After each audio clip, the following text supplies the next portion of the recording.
దగ్గర ఈ కాలువ కట్ట మీద ఉన్నటువంటి యానాదులకు సంబంధించిన ఇళ్లలో 9 ఇళ్ళు వాళ్ళు కాలిపోయినాయి. వాళ్ళందరూ కూడా ఆ సమయంలో ఎక్కువ శాతం మంది మన చేపల చెరువుల దగ్గర భార్యాభర్త పిల్లలతో సహా కాపలాకు వెళ్ళున్నారు. వాళ్ళు కుటుంబంతో సహా అక్కడ వాళ్ళు జీతాలకి పనిచేస్తూ ఉన్నారు. సో ఇక్కడ ఎవరో కొంతమంది పిల్లలు ఉన్నారు. వాళ్ళు చెప్తున్న దాన్ని బట్టి చూస్తే కరెంటు షార్ట్ సర్క్యూట్ వల్ల జరిగింది అని చెప్పి చెప్తున్నారు. సో ఇవన్నీ కూడా ఈ విధంగా అయింది అని చెప్పి తహసీల్దార్ ద్వారా తెలుసుకున్న వెంటనే నేను, మా జాయింట్ కలెక్టర్, మా ఆఫీసర్లు అందరూ కూడా వచ్చాము. ఇప్పుడు ఇమీడియట్గా వాళ్ళందరికీ కూడా రైసు, పప్పు ఇవన్నీ సప్లై చేయడం జరిగింది. భోజనాలన్నీ కూడా పెట్టడం జరిగింది.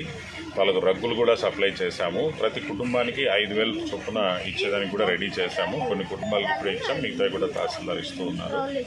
ఇప్పుడే నేను రాష్ట్ర స్థాయిలో ఉన్నటువంటి ఉన్నతాధికారులతో, డిజాస్టర్ మేనేజ్మెంట్ అధికారులతో మాట్లాడాను. 40,000 రూపాయలు సీఎం గారి సహాయ నిధి నుంచి ఇచ్చేదానికి ప్రపోజల్స్ పంపిస్తే వెంటనే ఇచ్చేస్తామని కూడా చెప్పారు. సో ఈ రోజే ప్రపోజల్స్ కూడా పంపుతాము. ప్రాబబ్లీ ఒక 1 వీక్ లోపల ఆ డబ్బులు కూడా వీళ్ళకు సహాయం చేయడం జరుగుతుంది. వీళ్ళకి ఇక్కడే కాలనీలో ఇళ్ల స్థలాలు కూడా ఇవ్వడం జరిగింది. ఆ ఇళ్ల స్థలాల్లో వీళ్ళు ఇంతకుముందే వెళ్ళి రేకుల షెడ్ల లాగా టెంపరీగా వాళ్ళ సొంత డబ్బుతో వేసుకున్నామని, అక్కడ తాగడానికి నీళ్లు సరిగా లేకపోవడం వల్ల మళ్ళీ వచ్చి ఈ కాలువ కట్ట మీద ఉంటున్నామని చెప్తా ఉన్నారు. కాబట్టి ఇప్పుడు నేను వెంటనే పీడీ హౌసింగ్తో కూడా మాట్లాడడం జరిగింది. వీళ్ళందరికీ ఏదైతే మన honourable chief minister Nara Chandrababu Naidu గారి కొత్త పాలసీ ప్రకారంగా 4,30,000 రూపాయలతో ఇల్లు కట్టించేటువంటి కార్యక్రమం మనం చేస్తాము. వీళ్ళందరినీ కూడా అక్కడికి ఇల్లు కట్టించి షిఫ్ట్ చేస్తాము.